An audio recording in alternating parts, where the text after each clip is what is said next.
Good evening, good evening, good evening, good evening. Welcome back to Hux Media and welcome back to another History of Documentary.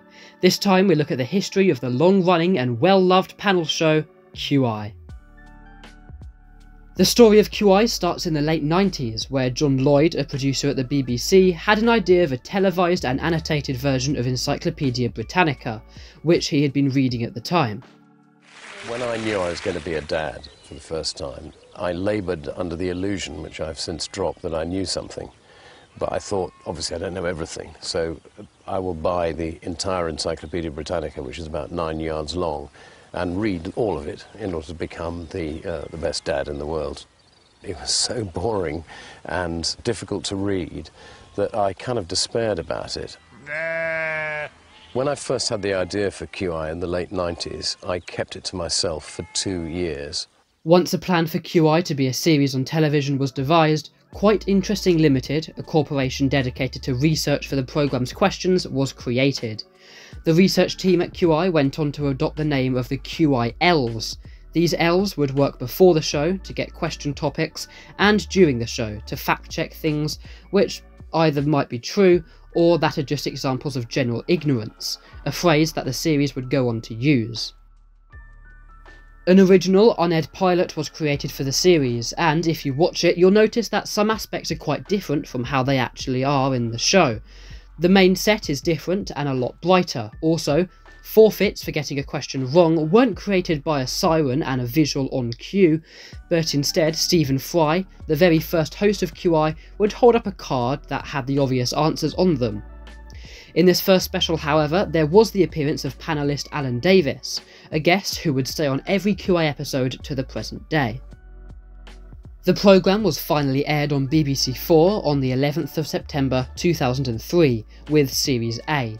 The lettering system came from the idea of QI having to want to be like an encyclopedia, with each instalment and series being in alphabetical order. The series wouldn't just be on BBC4, but would go on to air on other television channels later, such as BBC One, BBC Two, and also repeats of past episodes would be on the UK TV channel Dave. Many QI books were published, to mention a few: the Book of General Ignorance, the very first book released in 2006, alongside many others in later years. In 2008, I think, QI moved to BBC One and a new version with longer episodes was introduced with the name of QI XL. In 2015, when the show was on its Series M, which, if you see QI as having 26 series in the future, this being the halfway point of the series, Stephen Fry left the role of host, leaving a huge gap for the next series, Series N. The search for a new host wasn't difficult, as the answer was clear. The next person to take the role of QI Master would be popular broadcaster, comedian and past panellist Sandi Toksvig. As of today, 7 QI books have been published, with a brand new book released this year, 222 QI answers to your quite ingenious questions. More variations of the series have been created, such as the compilation episodes dubbed QI-VG and the shorter compilation series QI-XS. The programme's next batch of episodes will be Series T, that will air from 2022 to 2023.